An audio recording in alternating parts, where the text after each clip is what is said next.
Ouais. Bonsoir à tous et bienvenue dans ce numéro 2 du Forum du Parti de la France. Nous allons rappeler le format de l'émission. Très simple, nous avons avec nous 2 cadres du Parti de la France ainsi qu'un invité, un sympathisant, où je poserai quelques questions pendant une demi-heure environ, et la demi-heure qui suivra, ce seront, tout simplement vous qui écoutez, d'où le nom forum qui est un aspect communautaire, qui pourrez poser vos questions en levant la main avec l'outil Telegram qui est proposé, et je pourrai vous donner la main pour pouvoir, répondre. Je rappelle quand même que nous sommes, même si c'est Telegram et que c'est un média, qui est plutôt libre sur la liberté d'expression, que nous sommes quand même sous le coup de la loi et qu'il ne faut pas donc dire de choses, illégales, car on est quand même poursuivable. Donc, je décide de décidément excusez-moi, on commence directement. Christophe de Villers, je ne sais pas comment on le prononce, dites-moi donc? De Villers. De Villers, De Villers, qui est voilà. de Villers, De qui est Villers, conseiller on va y arriver. de Villers, excusez-moi. Je remets mieux mon son pour mieux vous entendre. De Villers, on est d'accord? Tout à fait. Parfait. Vous savez, moi, personne n'arrive à prononcer mon nom, je peux comprendre, qu'il y en ait qui aient du mal à prononcer le mien.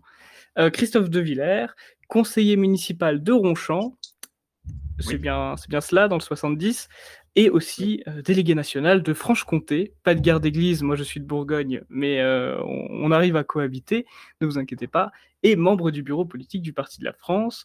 Nous recevons également Guillaume Aiguier, adjoint Aguilé, de Bruno presque. Hirou. Aguilé, ah mais décidément ce soir que des noms dont j'ai du mal. Guillaume Aguilé, qui est l'adjoint de Bruno Hirou, qui est le secrétaire général du Parti de la France. Et nous avons également comme invité, comme sympathisant, Lucien Lachance, qui a d'ailleurs sa propre émission Soleil Levant. Je vous invite à suivre Soleil Levant secondaire sur YouTube, Le qui soleil est se une lève, le chaîne... soleil se lève. Le soleil se lève. Le soleil se lève. Ah, mais j'ai noté Soleil Levant. Le soleil se lève sur YouTube, qui est fraîchement créé, je crois. Ça a été créé il y a un mois ou deux sur la chaîne secondaire. Où j'avais Bah, d'ailleurs pu... Oui, je vous écoute. c'est-à-dire qu'on a eu une suppression, une censure de YouTube, mais après pas mal de négociations, on a réussi à récupérer notre chaîne YouTube qui a 12 000 abonnés et qui propose des émissions depuis déjà 2 ans. Donc non, fort heureusement, on a réussi à récupérer la chaîne. Donc on a une chaîne YouTube sur laquelle on diffuse des émissions de manière assez régulière qui s'appelle Le Soleil se lève, effectivement. Ah bah, c'est super. Moi, j'avais suivi d'ailleurs l'émission, la dernière, c'était une réponse aux dissidents anti-Zemmour, où tu avais reçu comme invité d'ailleurs, je crois, Pierre Cassin et Daldec, des personnes que j'aime beaucoup, et d'autres. Je vous invite à suivre évidemment sa chaîne YouTube. Je Merci propose beaucoup. qu'on... Ah bah, c'est normal, merci à toi d'être là. Propose qu'on commence directement par les questions que je vais vous poser. Soit ce seront des questions globales qui s'adressent à tout le monde, ou soit individuelles. Premièrement, bah, Éric Zemmour, forcément, ce sera aussi le sujet de ce soir, on est à 3 jours d'élection. Éric Zemmour communique depuis quelques semaines sur les victimes que font les racailles. Notamment au Trocadéro, on a beaucoup parlé des victimes de Bataclan et de leurs familles. Et cette semaine, Éric Zemmour nous parle beaucoup de Jérémy Cohen. Je pense que vous avez tous suivi cette histoire, qui est un jeune trentenaire juif handicapé, qui est décédé à Bobigny, donc dans Seine-Saint-Denis, le 16 février, percuté par un tramway. Globalement, l'histoire, c'est que l'affaire, elle a été classée comme un accident, et il s'avère que le père de la victime a contacté Éric Zemmour, et ils ont fait une enquête, et ce sont des racailles qui auraient poursuivi Jérémy Cohen, et Jérémy Cohen en est décédé en essayant de les fuir. Je pense que vous avez tous suivi l'histoire.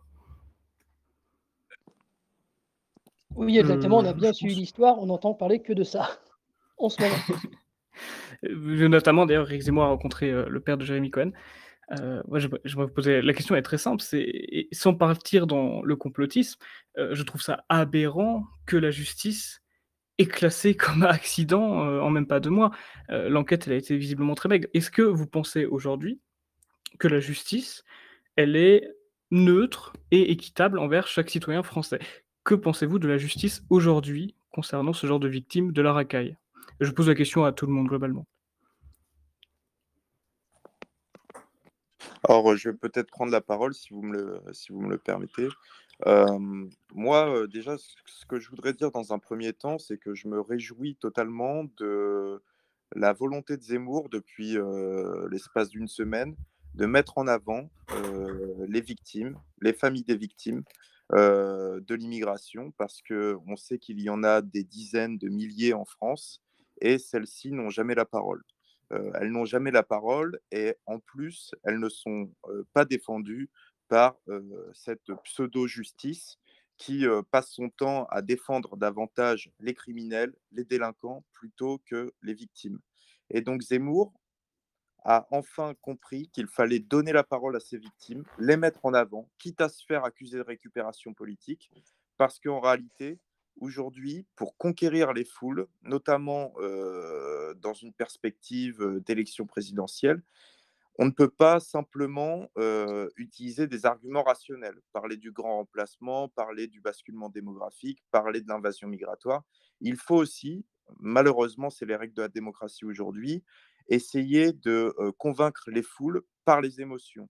Et si on arrive à faire des belles vidéos, comme Zemmour l'a fait en interviewant Patrick Jardin ou encore plus récemment le père de Jonathan Cohen, avec de la musique et en essayant de montrer à quel point ces situations sont dramatiques et à quel point le mandat de Macron a une part de responsabilité dans ces crimes horribles qui ont eu lieu, eh bien, c'est une très bonne initiative parce que réellement, ça peut permettre à pas mal de personnes d'ouvrir les yeux sur la situation aujourd'hui du laxisme judiciaire et de l'insécurité grandissante. Voilà. C'est un avant-propos que je voulais donner parce que je trouve ça quand même assez intéressant de voir que Zemmour a pris ce parti de mettre en avant les victimes. Je pense que c'était vraiment une très bonne initiative.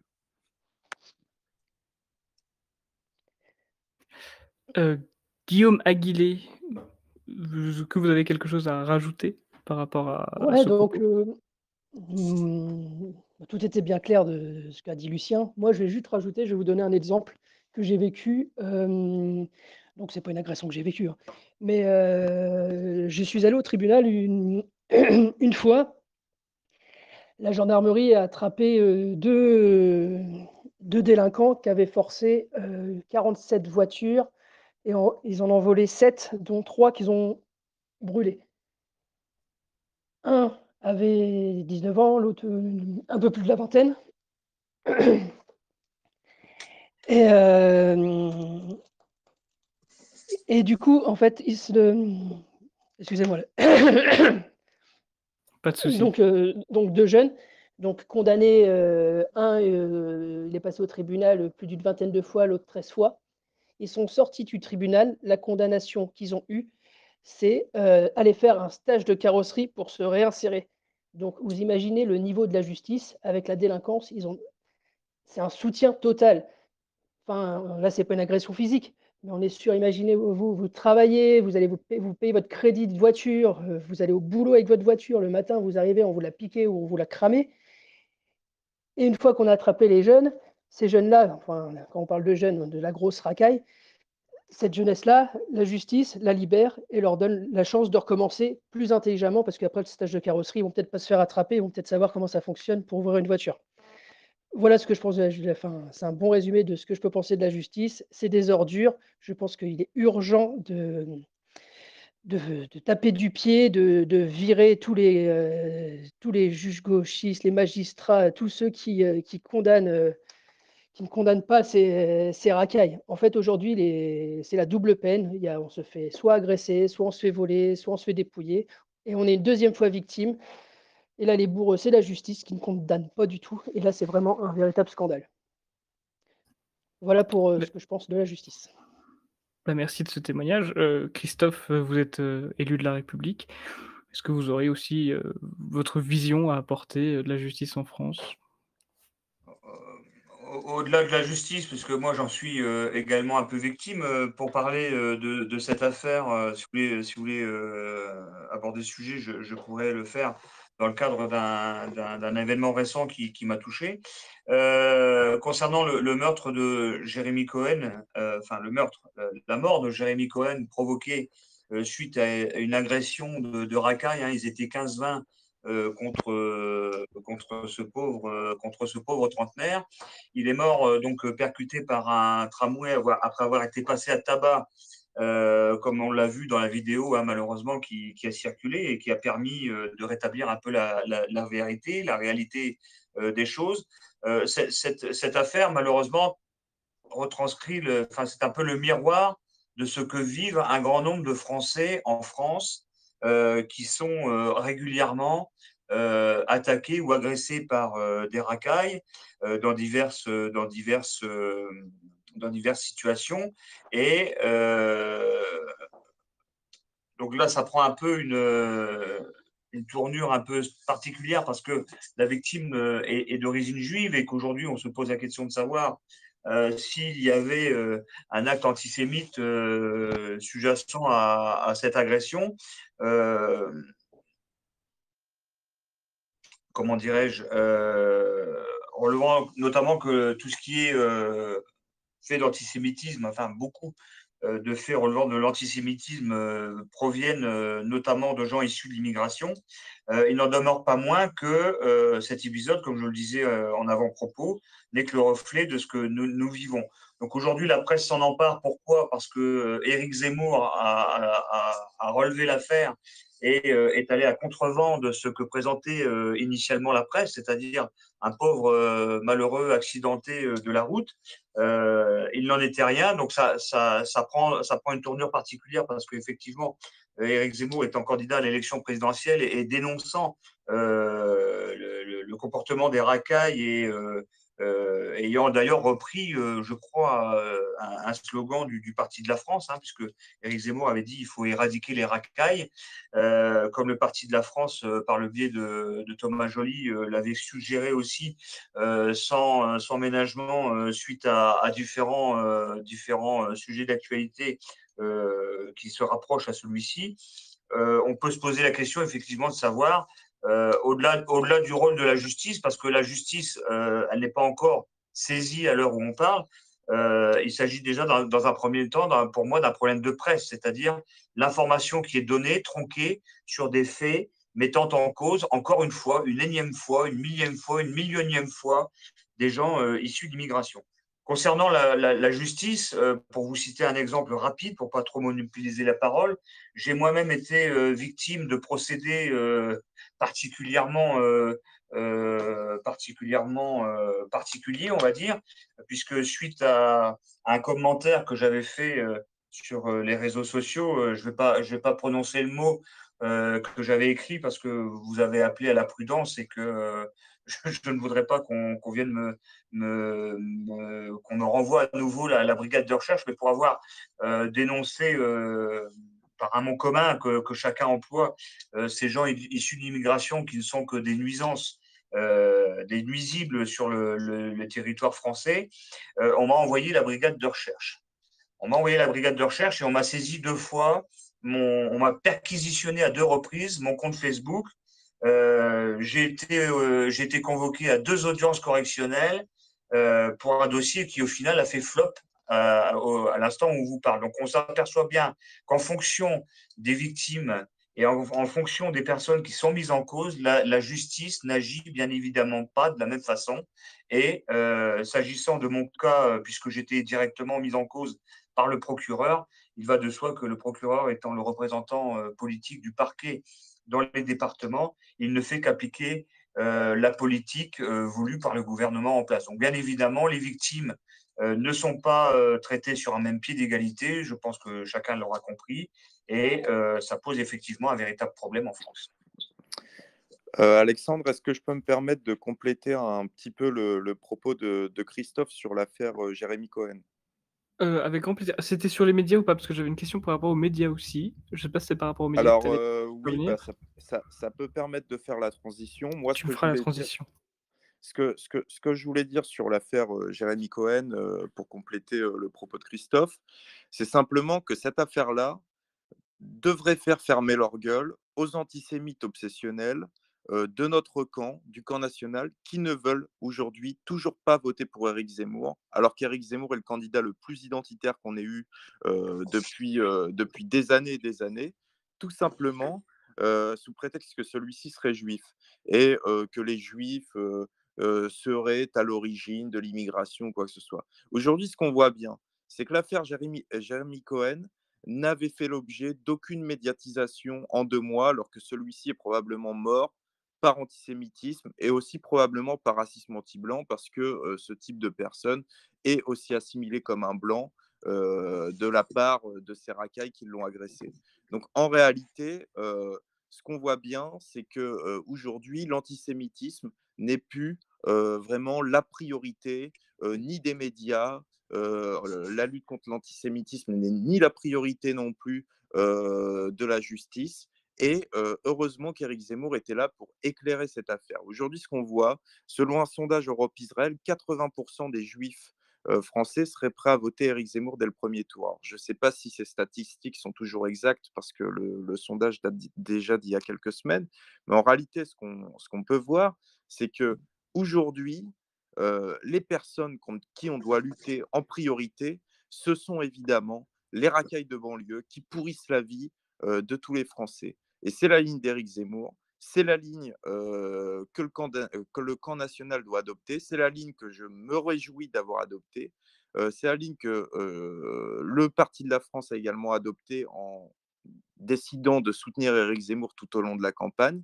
Et je me réjouis que beaucoup de personnes aient rejoint Éric Zemmour et aient compris qu'il fallait bien évidemment avoir un sens des priorités aigu et qu'aujourd'hui, le principal problème contre lequel il faut lutter, c'est évidemment le grand remplacement, c'est évidemment l'insécurité, c'est évidemment la paupérisation de la France et absolument pas la lutte contre un prétendu lobby qui contrôlerait tout, alors qu'en réalité, on voit très bien que l'affaire Jeremy Cohen est révélatrice du fait que finalement, c'est pas aujourd'hui la priorité ni pour les médias, ni pour les politiciens, ni pour la justice. C'est surtout aussi un fait qui donne raison dans l'actualité à Éric Zemmour. Et je pense que la presse a voulu aussi éviter que ce fait dramatique ne fasse bon écho auprès des électeurs en faveur de la candidature d'Éric Zemmour. Moi, je pense qu'il y avait aussi cette volonté d'étouffer pour éviter que cette actualité ne serve électoralement les intérêts d'Éric Zemmour. Et d'ailleurs, ce qu'on peut dire pour les auditeurs qui nous écoutent, et je suis tout à fait d'accord avec toi, Christophe, c'est évidemment, si vous ne l'avez pas vu, allez renseignez-vous et allez regarder la vidéo qui a été partagée, qui est une vidéo horrible de l'agression de Jeremy Cohen et de son décès. Et surtout, partagez-la, montrez-la à vos proches qui sont indécis. Et ça sera un élément qui poussera peut-être vos proches, vos amis, à voter pour Éric Zemmour parce que ça leur permettra peut-être de prendre conscience de la réalité aujourd'hui qu'est l'insécurité en France. Voilà. Bah, écoutez, merci beaucoup pour vos interventions complètes, si complètes d'ailleurs que je pense ne pas forcément besoin de m'étaler sur le côté médiatique parce que vous l'avez finalement très bien fait. On va directement passer, au sujet suivant. Juste un mot, cette histoire actuellement avec Jeremy Cohen, me rappelle beaucoup quand même l'histoire de Sarah Halimi, je ne sais pas si vous vous en souvenez, c'était en 2017, c'était il y a 5 ans. C'était l'histoire aussi d'un meurtre, d'une personne qui était juive à Paris, 6 avril 2017. Et le coupable, Kobili Traoré, qui n'a pas de rapport avec Adama Traoré, a été jugé comme irresponsable parce que cette personne, était sous drogue. Voilà, était sous drogue et a été jugée comme irresponsable. Elle n'est pas allée en prison, alors qu'elle avait quand même frappé et défenestré, Sarah Halimi avant de crier, Allahu Akbar et j'ai tué le shétan. Voilà, ce genre de cas n'est malheureusement pas isolé et bien sûr, il n'y a pas que les juifs, qui souffrent d'actes, antisémites, il y a aussi les Français qui souffrent au quotidien de ce genre d'agression. Malheureusement, ce n'est pas, des cas isolés. Sujet peut-être un peu plus léger, concernant le seul meeting d'Emmanuel Macron. Je pense que vous avez, vu l'information. Emmanuel Macron refuse le débat, il refuse de faire une réelle campagne présidentielle quelque part, il ne veut pas jouer le jeu démocratique. Il a donné un meeting qui a fait soi-disant 30 000 personnes. Mais là, c'est encore un peu flou. On a des sources contradictoires, comme quoi soit la salle était pleine, soit la salle était vide, moitié vide. Moi, je vous pose la question, vous qui avez probablement suivi ce meeting d'Emmanuel Macron, Qu'est-ce que vous pensez du comportement du président sortant par rapport à la campagne de 2022? Et pourquoi est-ce qu'il fuit les débats? Est-ce qu'il a peur? Est-ce qu'il y a autre chose? Est-ce qu'il ne veut tout simplement pas se préoccuper de ça? Et quels sont les dangers d'avoir de nouveau Emmanuel Macron, président en 2022? Je commence par donner la parole à Christophe. Alors, avant de répondre à cette question, moi, je voudrais simplement indiquer que le flop, parce que c'est un flop, hein, ce meeting, on a très probablement mobilisé l'ensemble des personnels des ministères, les familles parisiennes pour essayer de remplir la salle. L'audience de ce meeting, elle est semblable à l'audience des réunions publiques que tiennent les tenants de La République en marche en faveur de la campagne éclair d'Emmanuel Macron. Je prends un exemple précis. J'ai participé, moi, à la réunion publique de Selon Cours dernièrement, qui accueillait Marion Maréchal et Nicolas B. Il y avait près de 400 personnes à cette réunion. 2-3 jours après, Christophe Castaner est venu tenir une réunion publique dans une ville proche, la ville de Vougeaucourt. Il a eu du mal à réunir 150 personnes. Donc déjà, il y a une réalité, c'est que la campagne d'Emmanuel Macron, la campagne éclair d'Emmanuel Macron n'intéresse pas grand monde, tellement le rejet contre sa personne est grand. Maintenant, pourquoi est-ce qu'il fuit le débat? Parce qu'il ne veut pas affronter son bilan, tout simplement.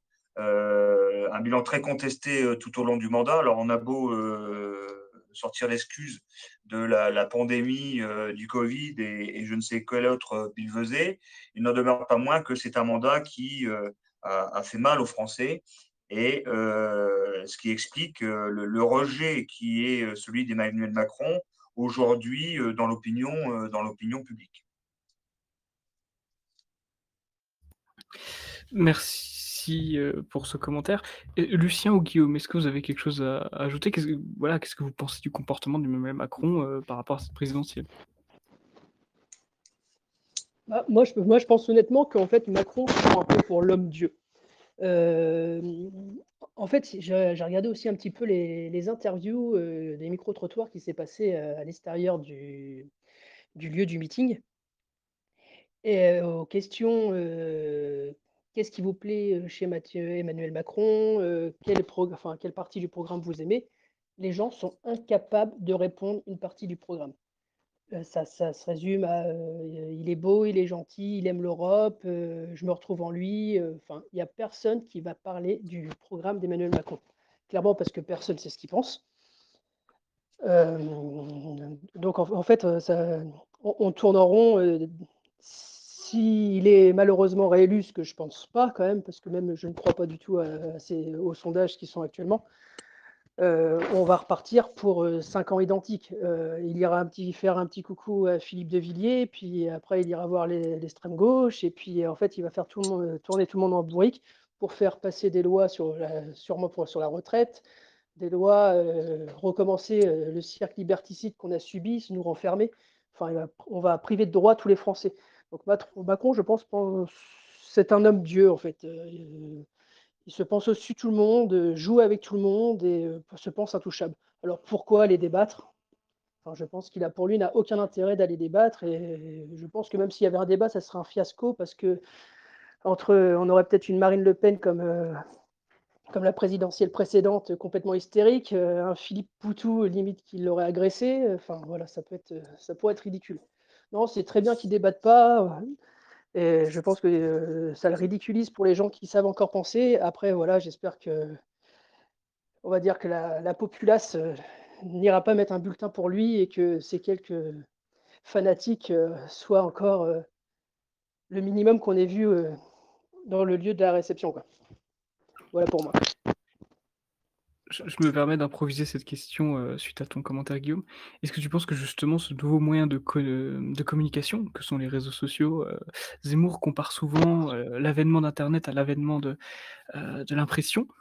Est-ce que, comme tu le dis, je pense que par la populace, tu entends la masse, celle qui réfléchit pas forcément et qui va voter Macron parce qu'il est beau, comme tu disais. Est-ce que tu penses que vu que tout le monde a maintenant les réseaux sociaux, internet, ça peut les aider à réfléchir sur cette question et à peut-être remettre en cause leur jugement finalement superficiel et donc assez, déconstruisible finalement? Alors oui, je pense que les réseaux sociaux vont aider, mais en fait vont aider parce que ça va être plus les personnes de 40, 50 ans qui ont des enfants, aujourd'hui adolescents et qui passent beaucoup de temps sur internet. Je pense qu'ils ont dû faire découvrir à leurs parents des mèmes de Zemmour, des choses comme ça qui vont peut-être faire un déclic dans leur tête en voyant des chiffres passer, dans une version un peu rigolo. Il faut quand même penser qu'une grosse partie de la population passe son temps devant la télévision. C'est ça qu'il ne faut pas oublier. Il y a les réseaux sociaux, mais grâce aux réseaux sociaux, les enfants reculent de la télé pour aller sur internet.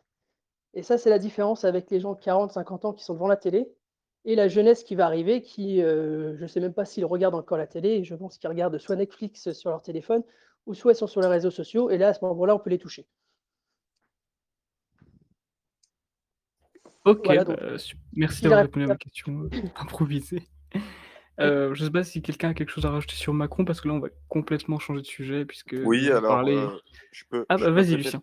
je peux peut-être conclure sur le sujet. Sur le sujet Macron, moi, je pense effectivement que Macron ne fait en réalité absolument pas campagne.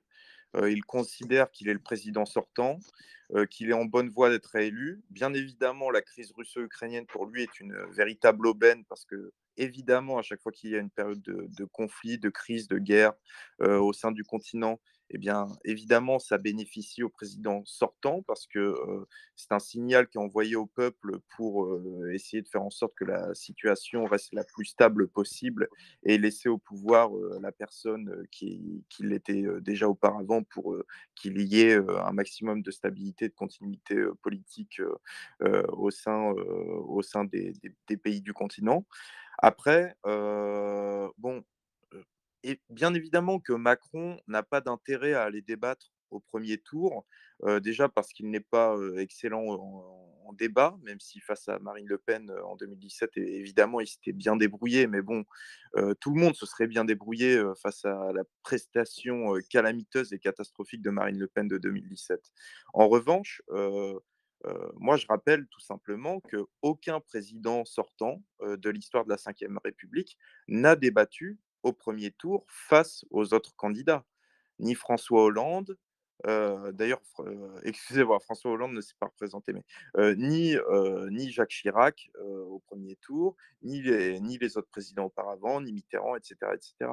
En réalité, les présidents de la Ve République, lorsqu'ils sont sortants et qu'ils se représentent, ne débattent pas au premier tour.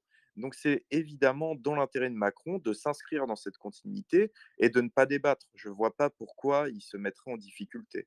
En réalité, il va essayer, et c'est déjà ce qu'il fait, de faire un minimum campagne, de survoler cette élection, de considérer que de toute manière, il a acquis un électorat qui est un électorat qui votent énormément, qui est celui des boomers. Et donc des personnes qui ont entre 65 et enfin entre 60 et 75 ans, qui est l'électorat qui se mobilise le plus, qui ira le plus probablement voter. Et donc il est très serein par rapport à ça parce qu'il sait que tout au long de son mandat, il leur a fait plaisir, il leur a fait énormément de concessions, il a sacrifié une bonne partie de la jeunesse de France au profit de ces boomers, notamment dans le cadre de la crise du Covid. Et donc, en réalité, cet électorat-là va se mobiliser. Et c'est sur cet électorat c'est sur cet électorat que Emmanuel Macron compte se reposer pour les élections. Et donc aujourd'hui, il est très confiant. Donc effectivement, par rapport à ce que disait Christophe tout à l'heure, beaucoup de Français, aujourd'hui sont très hostiles à Emmanuel Macron. Est-ce que c'est une majorité? Je ne le sais pas. Donc en réalité, moi, je pense que Macron n'est pas forcément tant que ça, surestimé dans les sondages. Ce n'est pas parce que, il n'arrive pas à mobiliser autant de personnes que Zemmour, dans la rue ou, dans un meeting, qu'il est pour autant, en réalité, surclassé, face à Zemmour. En réalité, je pense simplement que, Macron a trouvé un bon filon, qu'il va essayer de mobiliser cet électorat de boomer, qui est un électorat qui se mobilise énormément. Et c'est à nous, les jeunes, c'est à nous, ceux qui ne sont pas des boomers, c'est à nous, le camp national, de nous mobiliser aussi pour les élections de dimanche prochain. Et évidemment d'aller voter tous en masse et de convaincre tous nos proches d'aller voter parce que on ne peut pas accepter, encore une fois, que ce soit une classe privilégiée de Français comme les boomers qui votent Macron, qui puissent, encore une fois, nous imposer leur candidat pendant 5 ans. Voilà. Merci Lucien. Tu as un peu anticipé ma future question, mais c'était pas très grave, on va dire que tu as fait la transition, car j'allais justement vous demander 3 jours, on est à 3 jours des élections. Tous les sondages donnent Zemmour 4 ou 5e position, une position qui est vraiment déplorable, hein. On est entre 8 et 10, 12 au mieux. Marion Maréchal a dit récemment que les sondages étaient bidonnés. Guillaume Pelletier a sorti une vidéo sur la chaîne d'Éric Zemmour pour expliquer cela aussi. Éric Zemmour a fait un très long texte, probablement le plus long texte qu'il ait jamais écrit sur un post Facebook, pour expliquer son ressenti vis-à-vis des sondages. Bref, globalement, le camp pro-Zemmour dit une chose qui est très claire, c'est les sondages sont bidonnés. Et d'ailleurs, il pose souvent la question, est-ce que vous connaissez quelqu'un qui a été sondé par ces instituts? Est-ce que vous pensez, Lucien Lachance, du coup, j'ai à peu près compris ta position, on n'est pas non plus dans Macron ne fera pas 2 quoi. Mais est-ce que vous pensez que les sondages sont, je vais pas dire truqués, mais en faveur, d'un déclassement d'Éric Zemmour? Ou est-ce qu'ils sont représentatifs de la réalité? Alors, en ce Je qui me laisse la concerne, parole, pardon, Christophe. voilà, ouais, c'est Christophe. En ce qui me concerne, moi qui relaye depuis plusieurs semaines maintenant et tous les jours, hein, je suis sur le terrain. Dès que j'ai un moment de pause dans mon agenda professionnel, je prends la voiture et je vais distribuer le programme d'Éric Zemmour. Je rencontre énormément de gens. Je dois dire que, alors je ne sais pas si du fait que je milite beaucoup dans le secteur, mon secteur d'implantation, dans lequel je suis très connu. Enfin, je commence à être un peu connu, mais je peux vous dire que les remontées que j'ai en termes de témoignages directs d'un certain nombre de citoyens, que ce soit dans l'accueil, dans la distribution des programmes, ou que ce soit dans le cadre des discussions que je peux avoir avec telle ou telle personne que je connais ou que je découvre, je peux vous dire que l'accueil est particulièrement bon et que je ne trouve pas une personne qui ne me dise pas il y a moi, il y a dans ma famille plusieurs personnes qui votent Éric Zemmour. Donc pour moi, le contact que nous avons sur le terrain, pour ceux qui relayent ardemment la campagne d'Éric Zemmour, je peux vous dire qu'on a clairement le sentiment qu'il est sous-évalué parce qu'il convient d'installer le match Le Pen-Macron qui bénéficiera à Macron au second tour. Moi, je rencontre aussi beaucoup de gens qui ne sont pas dupes et qui ont conscience aujourd'hui que ces sondages, alors je ne sais pas s'ils sont truqués, je ne sais pas comment est-ce qu'ils sont faits, mais en tout cas, ont pour but d'essayer d'influencer l'électorat pour décourager les personnes de voter Éric Zemmour, ou bien même pour encourager l'abstention, parce que on peut aussi rencontrer des gens qui se disent, après tout, c'est même pas la peine d'aller voter, parce qu'on connaît déjà le résultat, ce sera Macron-Le Pen, et au final, ce sera encore Macron qui va gagner. Donc, à partir de ce moment-là, il y a l'effet possible du découragement d'un certain nombre d'électeurs, mais moi, j'ai la satisfaction de voir, alors j'espère ne pas être déçu dimanche, mais j'ai la satisfaction de voir qu'il y a un grand nombre de personnes qui ne sont pas dupes de la situation, qui ne croient pas du tout au sondage et qui sont fermement décidés, motivés à voter et à faire voter Éric Zemmour, donc ce qui tranche singulièrement avec le niveau auquel on le présente aujourd'hui. D'ailleurs, justement, je vous interpelle aussi pour, les autres personnes. Est-ce qu'il vaut mieux croire en des intelligences artificielles? Notamment, je pense à Cotme. Cotme qui est une intelligence artificielle canadienne que vous connaissez peut-être, qui depuis le début de ces élections place Zemmour en soit 1, soit 2e position selon les semaines, et c'est d'ailleurs aussi, cette même intelligence artificielle qui avait été la seule en France d'ailleurs à dire que Trump serait gagnant en 2016.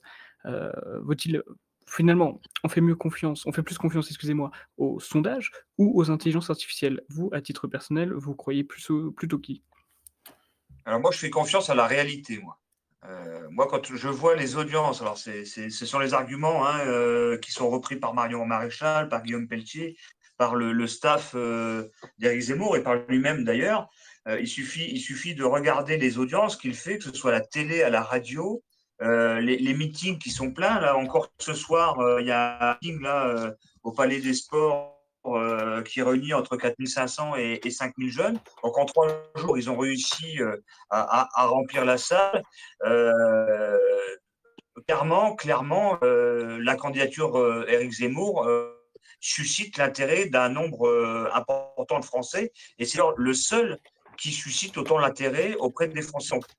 Moi, j'ai du mal à comprendre que quelqu'un qui cartonne dans les audiences, qui remplisse les salles comme personne ne les remplit en dehors de lui, puisse stagner aux alentours des 10% dans les sondages.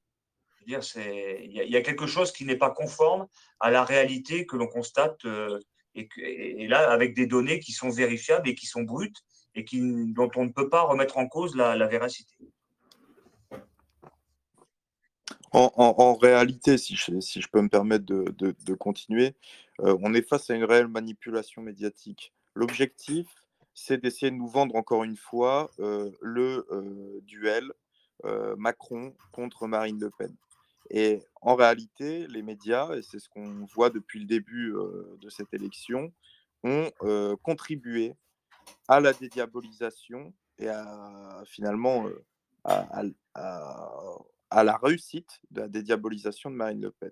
Enfin, elle a été dédiabolisée aux yeux des médias. Aujourd'hui, depuis des semaines, on lui déroule le tapis rouge. Moi, je me rappelle de son intervention chez Cyril Hanouna, où en fait, Hanouna a tout fait pour essayer de la bonifier, pour essayer de la présenter sous son meilleur jour. Et en réalité, aujourd'hui, au-delà de cette manipulation médiatique, je pense qu'on a également une manipulation des sondages. Je pense que les sondages essayent de surévaluer volontairement Marine Le Pen pour pousser les Français identitaires à vouloir faire un vote utile en faveur de Marine Le Pen et à délaisser le vote d'Éric Zemmour. En réalité, ce qu'on voit, c'est qu'Éric Zemmour mobilise énormément sur le terrain. Est-ce que pour autant, ça veut dire qu'il représente 20% de l'électorat? Je ne sais pas. Ce qui est sûr, c'est que son noyau dur et ses militants sont extrêmement motivés, qu'il y a eu une dynamique de fond qui a eu lieu tout au long de la campagne, et que ça, c'est le seul candidat qui peut s'en vanter aujourd'hui. Donc, moi, en réalité, je pense qu'il y a un vote caché pour Éric Zemmour. Ce vote caché s'explique tout simplement parce que Zemmour est tellement diabolisé qu'aujourd'hui, les gens, même dans le cadre de sondages, n'osent pas déclarer qu'ils voteront pour Éric Zemmour. Et pour autant, peut-être que le dernier jour, ils le feront. Simplement, moi, ce que j'ai envie de dire aujourd'hui, c'est que même si l'on est confronté très probablement à une manipulation des sondages, il ne faut pas pour autant que les auditeurs qui aujourd'hui sont présents ou qui écouteront cette rediffusion se démobilisent et votent pour Marine Le Pen par souci de vote utile. Nous sommes des patriotes, nous sommes des identitaires, nous sommes des représentants du camp national, et aujourd'hui, il faut que, du moins au premier tour, nous votions pour le candidat qui représente nos idées. Si Éric Zemmour fait un score décevant, si Éric Zemmour est notamment en dessous des 10%, je pense que ça sera un discrédit pour sa ligne, et que cela voudra dire que le sacrifice qu'il a fait pour représenter nos idées, pour pousser des idées qui n'avaient jamais été poussées devant des millions de Français comme il l'a fait tout au long de la campagne, que ce soit l'idée du grand remplacement qu'il a totalement popularisé, la volonté de créer un ministère de la remigration. Imaginez bien, aujourd'hui, personne n'aurait pu penser, personne n'aurait pu prédire il y a encore quelques mois qu'un candidat à la présidentielle allait parler de créer un ministère à la remigration. Il a fait gagner des années et des années à nos idées. Et aujourd'hui, si vous êtes un vrai patriote, si vous êtes un vrai militant de droite, il faut que vous votiez Éric Zemmour dès le premier tour. Ne pensez pas au vote utile, pensez à vos idées. Vous aurez tout le temps au second tour, si Éric Zemmour n'y arrive pas, de voter pour le candidat le moins pire. Mais en réalité, il ne faut surtout pas se laisser avoir par les sondages. Il ne faut pas se démobiliser. Je pense réellement qu'il faut voter pour ses idées et pour les idées que porte Éric Zemmour. Merci beaucoup, Lucien, pour cette belle tirade en faveur de Zemmour. Effectivement, je vous invite évidemment à voter pour lui. Comme il vient de dire à l'heure actuelle, là, il est quoi? Il est 21h44, il vient de dire il n'y a même pas 15 secondes qu'il y avait un grand sentiment d'injustice en France. et il veut apporter une certaine justesse et justice pour les Français. Et le ministère de la Remigration qu'il propose, je pense, va vraiment dans ce sens-là, une France qui aime les Français et non l'étranger. Guillaume, est-ce que tu aurais quelque chose à dire sur les sondages? Parce que je crois que je ne t'ai pas interrogé sur cette question. Oui, bah, moi, je vais rebondir sur Marine Le Pen. Il faut se rappeler quand même, aux dernières régionales, elle devait récupérer plusieurs régions. Les sondages étaient à fond pour le RN. Le RN aura des régions. Et il s'est passé quoi? Rien, nada. Moi, je pense qu'on va clairement on va refaire un remake de 2002 et je pense que Marine Le Pen aura la place de Jospin. Aujourd'hui, il n'y a plus de militants, tous les cadres, enfin aujourd'hui, tous les gens que je connais qui sont restés au RN, par Nicolas B, qui habite pas très loin, qui est en Normandie avec moi, une conseillère régionale qui est ma voisine. Aujourd'hui, ce sont tous partis chez Reconquête. Il n'y a plus personne au RN. Même les militants de base du RN, aujourd'hui, collent des affiches de Zemmour. Bon, donc, je pense que les sondages sur Marine Le Pen sont vraiment là pour être gonflés. Ils sont gonflés à bloc. Ça permet de, comme disait Lucien, que en fait, l'électorat Zemmour ait un petit peu peur et s'est dit, bah, il faut peut-être voter Marine Le Pen à la place de Zemmour parce qu'elle a la plus de chance. Mais non, elle n'a pas du tout de chance. C'est une incapable, ça, on le sait tous. Enfin, aujourd'hui, je suis assez d'accord. Par contre, elle a fait une très belle campagne. Elle a quand même bien parlé.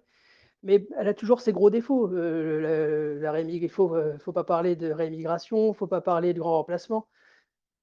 Enfin, voilà, c'est une femme de gauche. Il faut clairement le dire à tout le monde, tous nos proches. S'il y en a un qui a un doute, il faut lui montrer que c'est une femme de gauche et pas une femme qui a nos idées. Aujourd'hui, s'il y a un deuxième tour Macron, Marine Le Pen, allez voter Marine Le Pen, ça va être compliqué. Ça va être compliqué. Elle nous déteste, elle déteste la vie, elle déteste tout ce qu'on représente, elle déteste, elle essaie de nous détruire. Donc il faut absolument mobiliser tout le monde, de dire qu'il ne faut pas voter Marine Le Pen, voter Zemmour. Il faut absolument que tout le monde se déplace. Il n'y a pas à aquaponer dimanche, c'est fermé les piscines le dimanche. On ne va pas travailler le dimanche normalement, donc on va voter. Tout le monde doit aller voter Zemmour. Il faut vraiment se mobiliser. On a une chance aujourd'hui que nos idées arrivent au pouvoir. Ça fait quand même des années que tout le monde milite aujourd'hui, tous ceux qui nous écoutent, Thomas Joly, qui a fait des années, qui est président du Parti de la France, qui milite depuis, qui est aujourd'hui président du Parti de la France. C'est nos idées qui sont que Zemmour discute aujourd'hui devant le peuple. Donc on se bat pour quelque chose qui peut arriver. Donc voilà, il faut vraiment mobiliser tous les gens à côté de chez nous. Moi, je regarde aujourd'hui à la sortie de la messe, il n'y a plus personne qui parle de Marine Le Pen, tout le monde parle de Zemmour.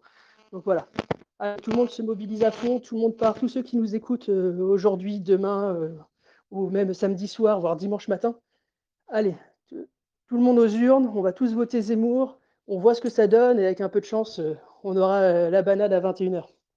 Du coup, tu penses que, contrairement à ce que disent les sondages d'ailleurs, si Marine Le Pen est face à, mettons que ce soit Macron au second tour, elle aurait moins de chances de gagner que Zemmour face à lui?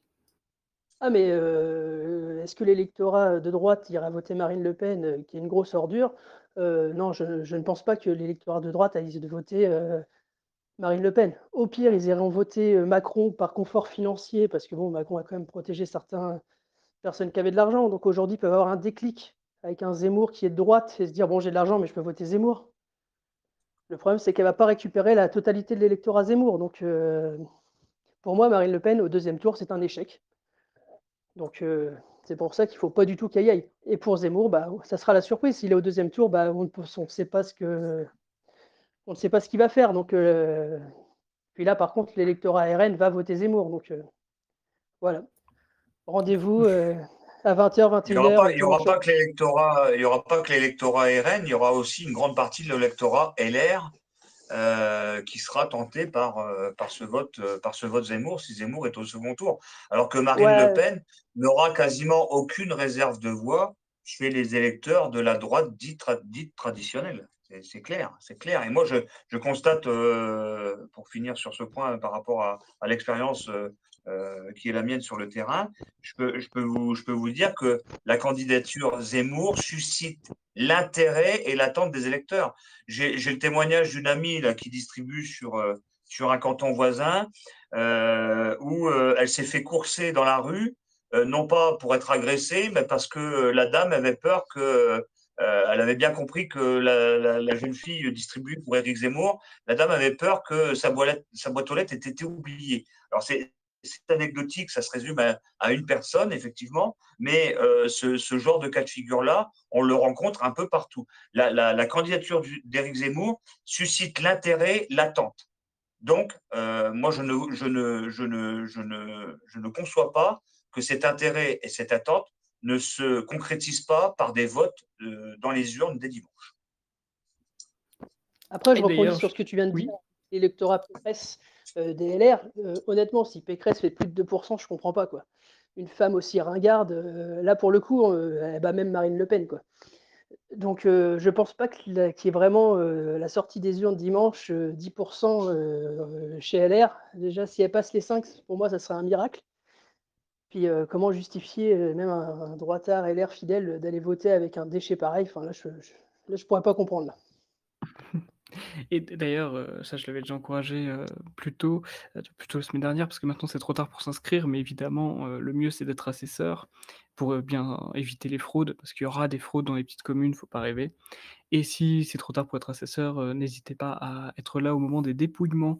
Je vais enchaîner directement sur la dernière question et je vais la poser à Lucien Lachance pour commencer, parce que Lucien Lachance, je crois que tu dois bientôt y aller. Il va devoir nous quitter parce qu'il a des impératifs, donc je vais lui poser directement à lui en premier. Comme ça, tu pourras partir dès que tu voudras, en annonçant ton départ. Je suis obligé de parler de la guerre, russo-ukraine car, on ne parle que de ça. Le massacre de Boutcha, c'est le sujet de la semaine, on ne parle que de ça. Il y a l'Europe qui dénonce, des crimes horribles de guerre.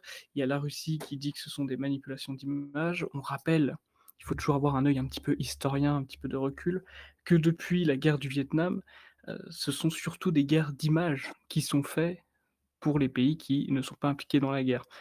J'aimerais savoir, moi, ce que vous en pensez à propos justement de ces images qu'on a vues circuler, des articles à droite à gauche qu'on a vus, défiler, sachant que bien sûr les médias pro-russes sont interdits. Donc nous avons à peu près qu'un seul son de cloche, mais je ne me fais pas d'illusions, je sais très bien que vous, vous avez aussi des sources, un peu plus variées. Donc c'est pour ça que j'aimerais bien avoir votre point de vue là-dessus. Lucien, je te laisse commencer. Alors, moi honnêtement, je ne vais pas vous étonner, mais je ne m'intéresse, en ce moment qu'à cette, campagne, présidentielle et donc évidemment la guerre, russo-ukrainienne est un drame, d'autant plus que moi j'ai vraiment, une ferveur, une flamme, européaniste et que je considère qu'une guerre entre, des Européens est évidemment, dramatique et fratricide et ça me fait extrêmement mal au cœur de savoir qu'il y a, la guerre aux frontières de l'Europe. Mais en réalité, je pense aujourd'hui que, du moins dans le cadre de cette campagne présidentielle et encore une fois pour revenir au sujet d'Éric Zemmour, parce que les élections arrivent, heu, je pense, qu'aujourd'hui, de toute manière, lorsque l'on est un politicien, on ne peut pas, prendre, la défense de Vladimir Poutine. Évidemment, en guerre, il y a toujours eu de la propagande de guerre des 2 côtés. Donc, évidemment, nous sommes des occidentaux, nous savons que nos dirigeants, politiques, depuis des années sont anti-russes et que, ils n'hésitent pas, à diffamer, la Russie, qui lui rend bien et donc, évidemment, les médias, gauchistes ont passé leur temps à dénoncer, la propagande de guerre russe et très probablement qu'il y a également de la propagande de guerre ukrainienne.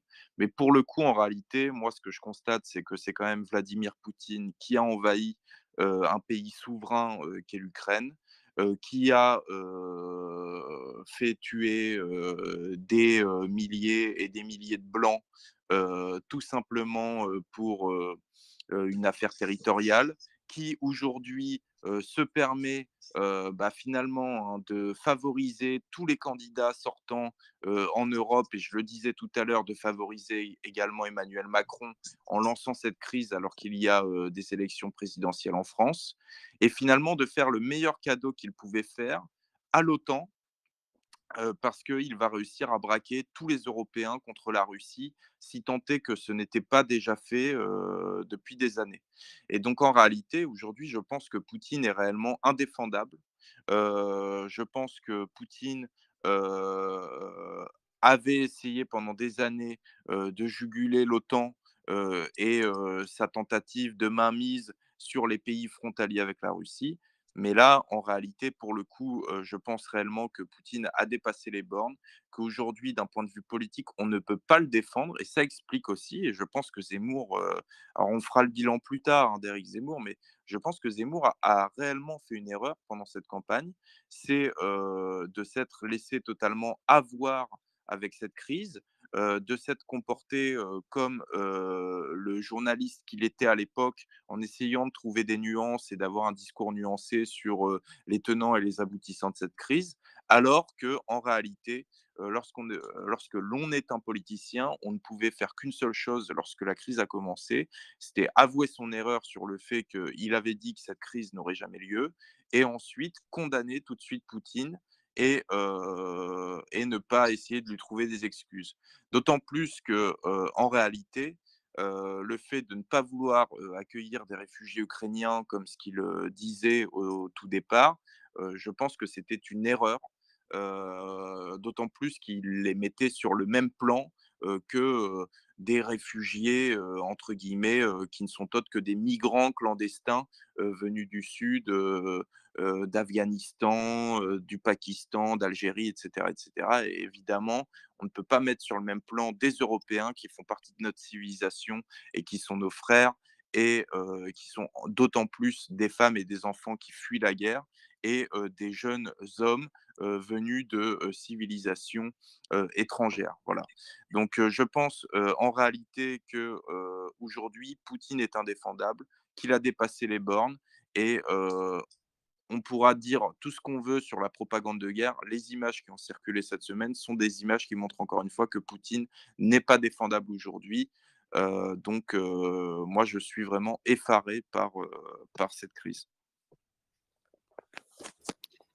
Merci, pour cette tirade. Dès que tu veux partir, tu lèves la main et je te présenterai Bah, pour que tu puisses partir. je vais y aller. Je te remercie Tu veux y aller? beaucoup, D'accord. Alexandre, pour cette émission qui était très bien tenue.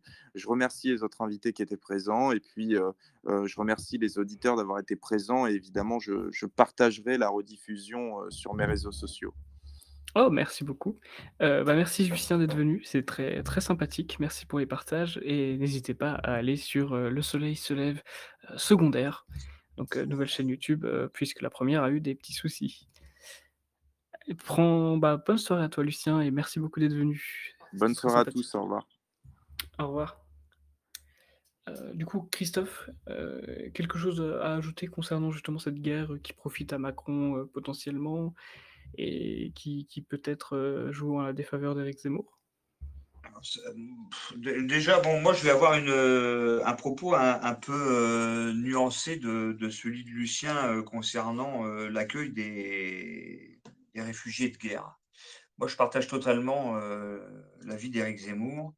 Dès lors que l'on sait que les pays voisins de l'Ukraine ont les moyens et la volonté d'accueillir le plus grand nombre de personnes déplacées en raison de ce conflit, je ne vois pas pourquoi est-ce qu'on s'acharne en France à les accueillir sans que l'on soit totalement assuré que lorsque ce conflit cessera le plus vite possible, ces gens ne retournent en Ukraine. Il y a déjà, je crois savoir, il y a plus de 6000 enfants que l'on a scolarisés dans nos écoles. C'est très bien, mais je veux dire, dans quelles conditions est-ce qu'on les scolarise alors que la plupart ne parlent pas notre langue et je pense que les programmes scolaires sont totalement différents des nôtres. Moi, je partage tout à fait l'avis d'Éric Zemmour.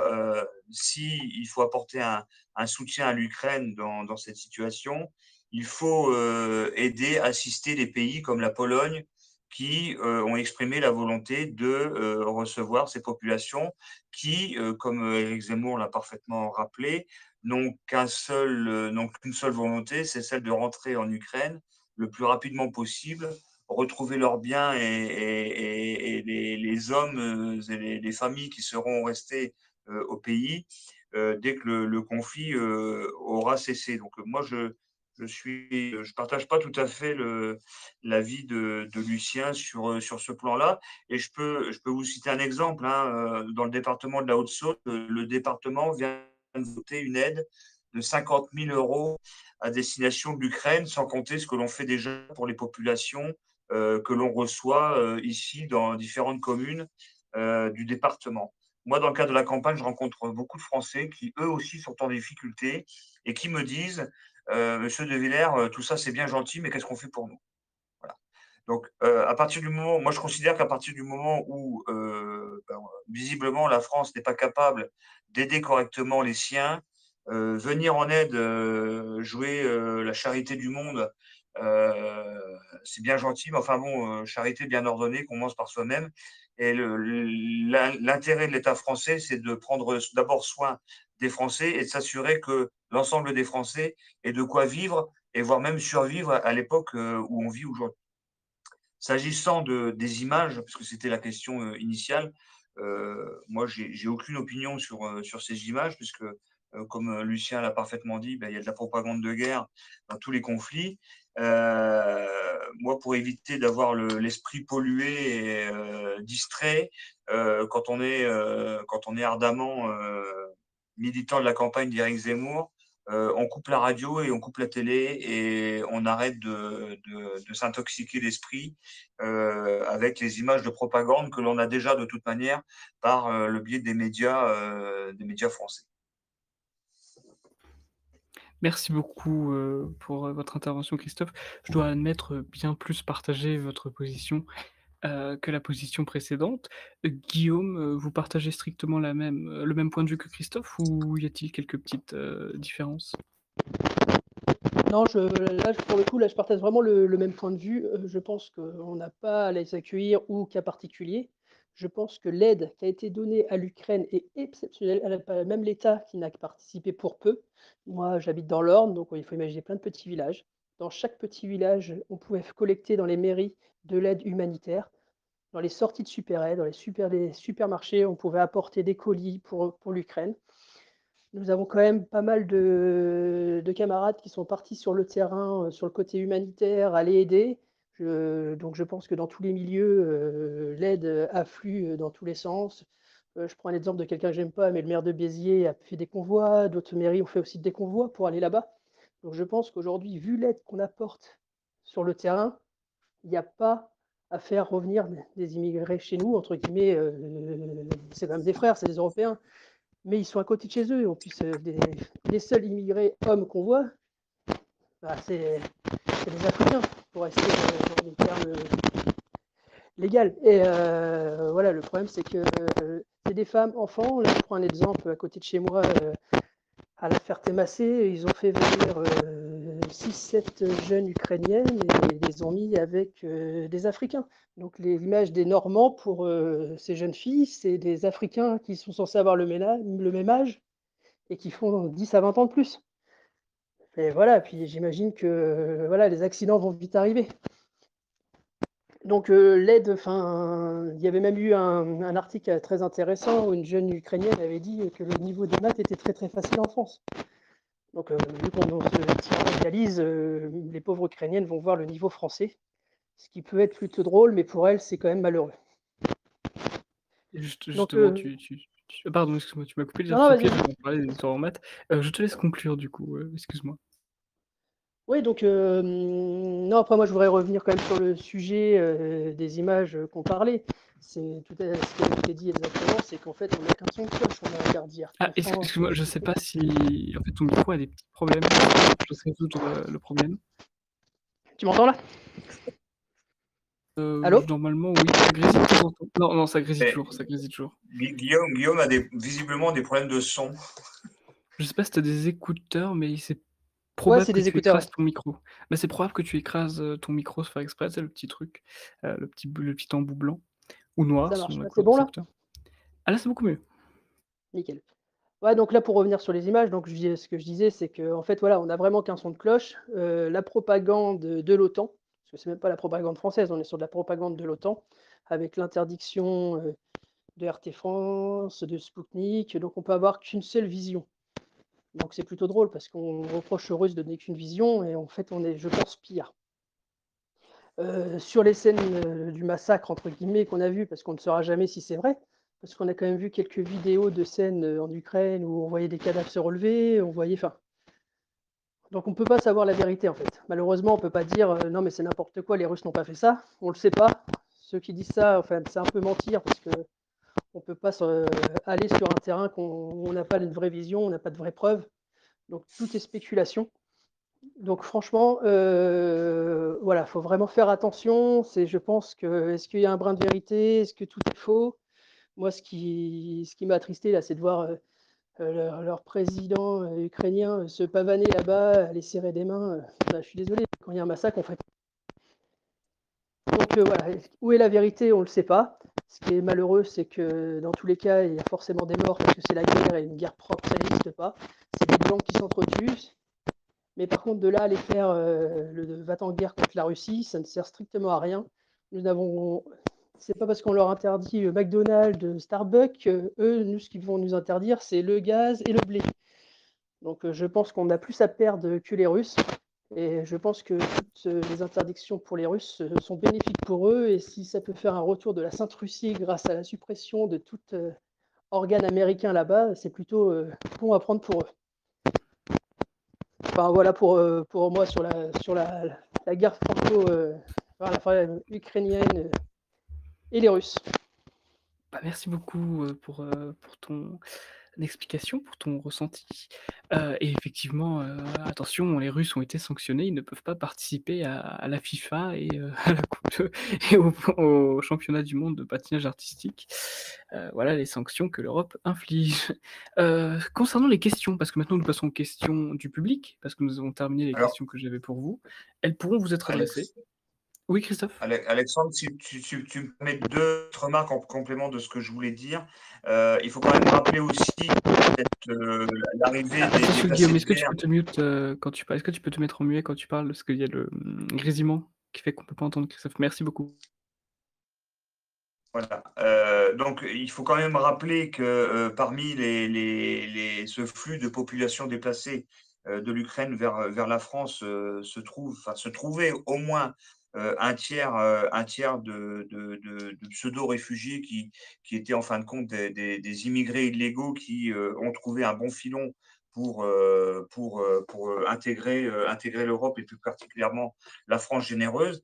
Et je voulais aussi, en nuançant le propos de Lucien, j'aurais bien voulu lui poser la question de savoir si demain il y avait une guerre en Afrique ou en Amérique du Sud, si la France se porterait aussi de facto volontaire pour accueillir les populations déplacées. À partir du moment où on constate qu'en France, on a un trop-plein d'immigration légale et illégale, malheureusement, ça pose problème pour accueillir ces familles ukrainiennes.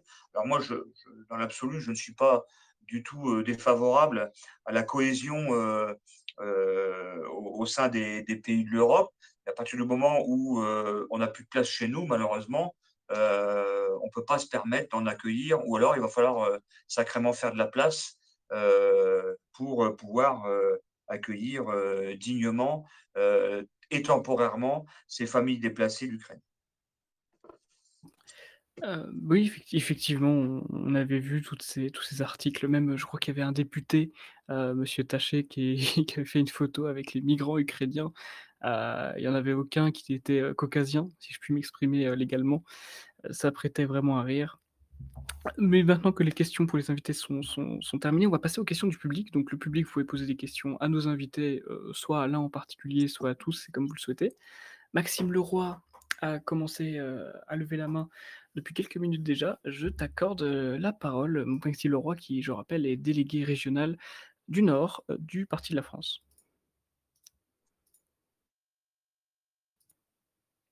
Normalement, tu peux parler, Maxime, je donné l'autorisation. Je voulais vous demander en fait si vous pensiez que l'affaire McKinsey allait avoir un impact sur l'électorat de Macron et plus globalement sur l'électorat français. Alors, Alors, je rép... Vas-y, Rezap. alors sur l'électorat de Macron, moi je ne pense pas parce que il faudra sauver le soldat Macron. Donc de toute manière, ceux qui sont convaincus d'aller voter Macron, je pense, ne seront pas influencés.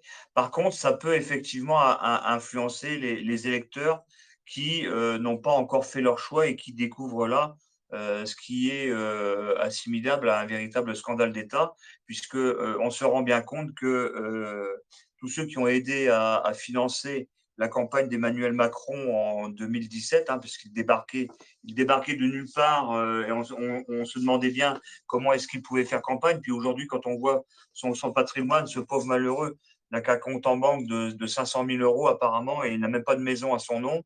On serait presque tenté de nous faire croire que si demain il quittait l'Élysée, il serait sans domicile fixe.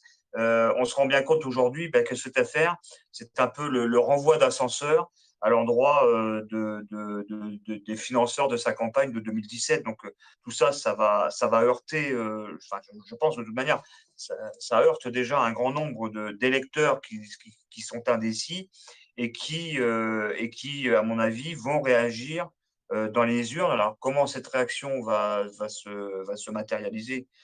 Malheureusement, je ne le sais pas. Moi, je souhaite que ce soit naturellement en faveur de la candidature d'Éric Zemmour, mais malheureusement, c'est une donnée que nous ne pouvons pas maîtriser au moment où on parle à 3 jours du scrutin.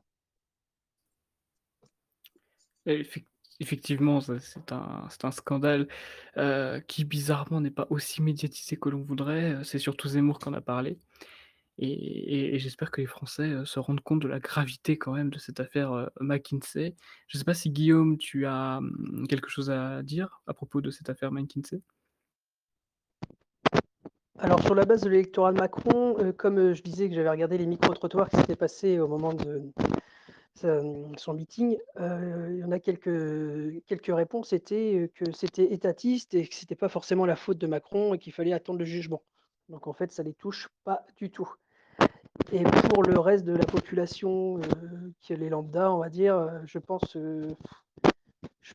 qu'en fait, comme vous venez de dire, en fait, il y a que Zemmour qu'on a parlé. Donc en fait, il y a que les militants qui sont au courant, ceux qui votent Zemmour, peut-être un petit peu l'extrême gauche, mais le reste, le noyau du milieu, je pense que ça les atteint même pas.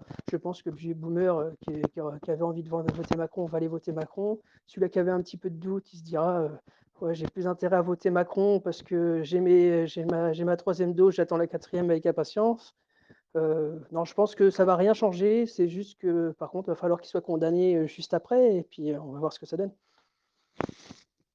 Par contre, il convient quand même de remarquer que les vestes de François Fillon avaient déclenché les foudres du parquet national financier beaucoup plus Tout à rapidement fait.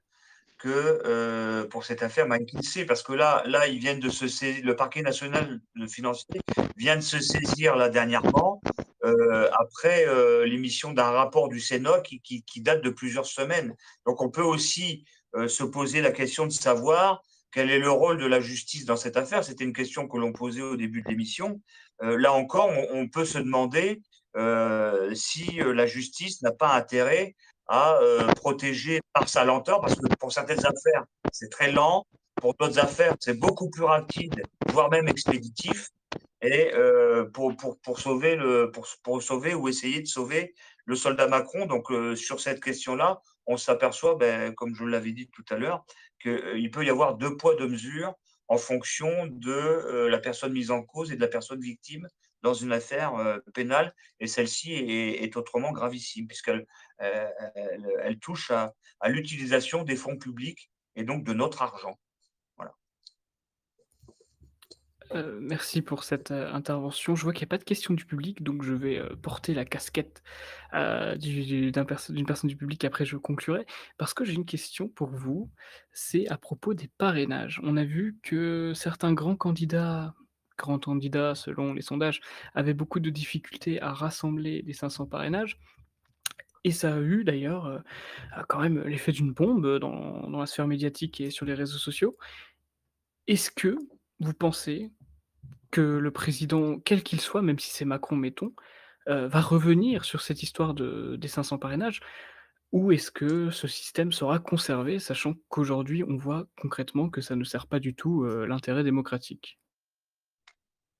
Alors, concernant cette histoire des 500 parrainages, moi, c'est une question qui m'a toujours intéressé, bien avant que je sois élu, la première fois en 2014. Moi, du temps où j'étais au Front national, j'ai toujours regretté, bien que le Front national n'investisse pas suffisamment le terrain local. À partir du moment où la droite nationale, et ça, j'avais déjà fait une intervention sur ce thème lors d'un congrès du Parti de la France à Anguin-les-Bains.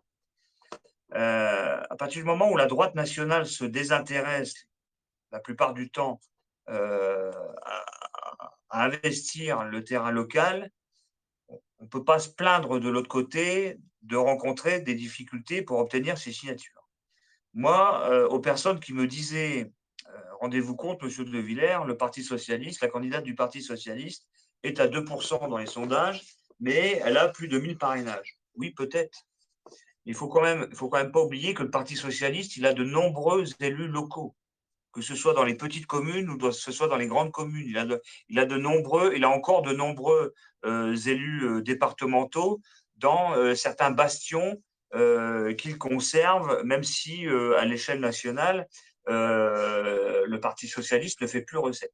Donc à partir du moment où la droite nationale, quel que soit le parti, soit le Front national, aujourd'hui le Rassemblement national, le Parti de la France ou autre, à partir du moment où on n'est pas capable, pour X ou Y raison, ou qu'on n'a pas la volonté, pour X ou Y raison, d'investir le terrain local pour remporter des mairies, on ne peut pas se plaindre d'avoir des difficultés pour obtenir ces signatures.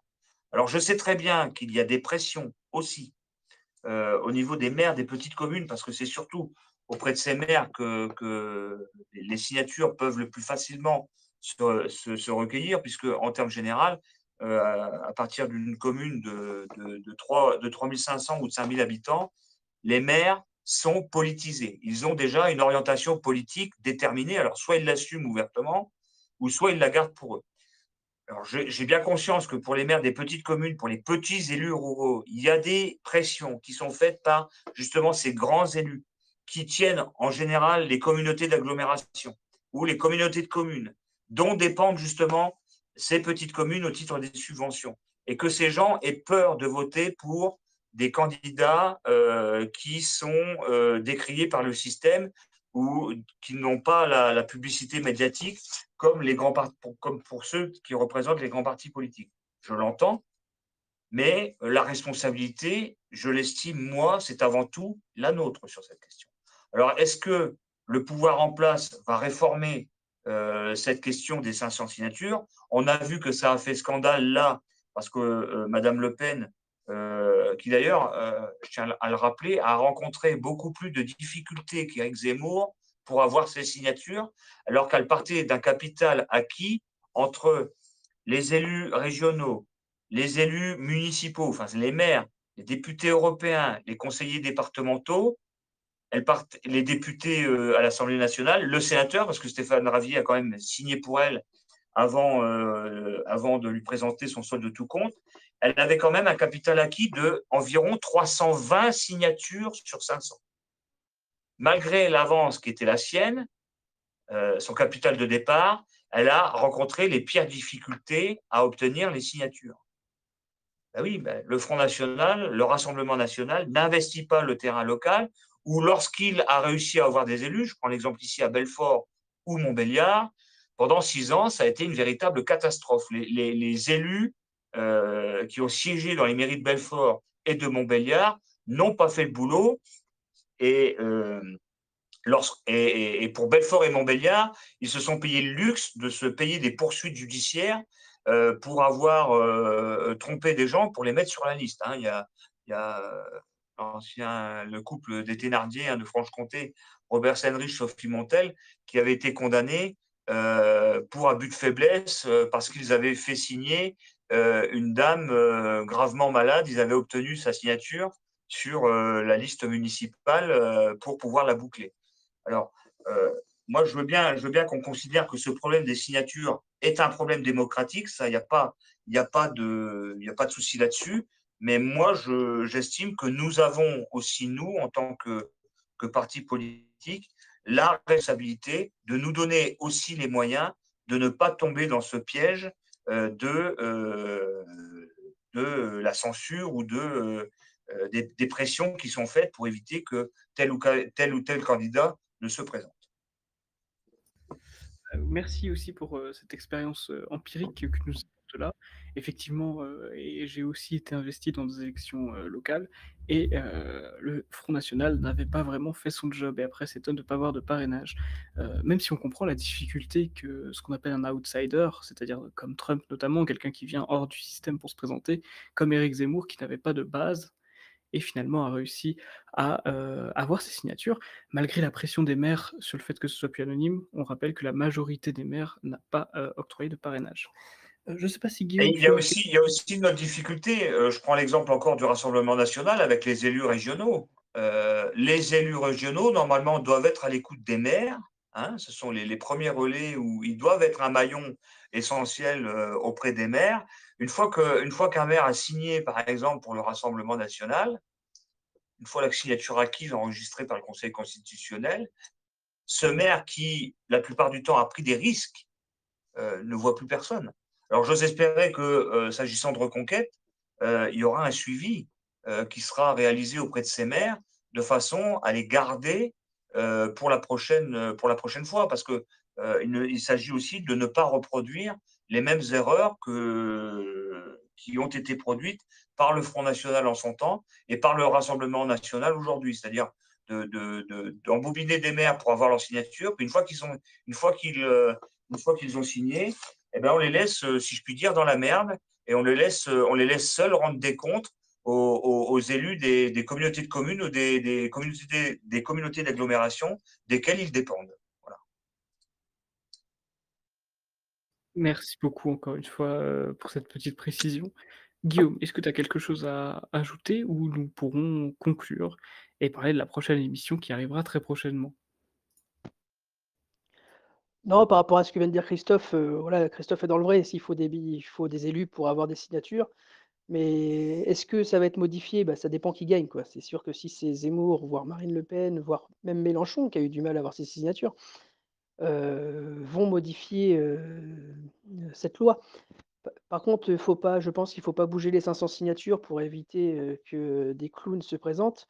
Par contre, il faut l'obligation que des maires de donner ces signatures, et surtout que ça soit anonyme, pour éviter justement toute pression. Mais par contre, il faut une obligation, et là, on verra que les 500 signatures pour les vrais candidats sont faciles à avoir, même s'il y a peu d'élus, même si c'est vrai qu'il en faut, comme, l'a dit Christophe. Moi, je pense, parce que le gros problème, le principal problème qui explique pourquoi les élus ne donnent pas leur signature, c'est les pressions qu'ils reçoivent.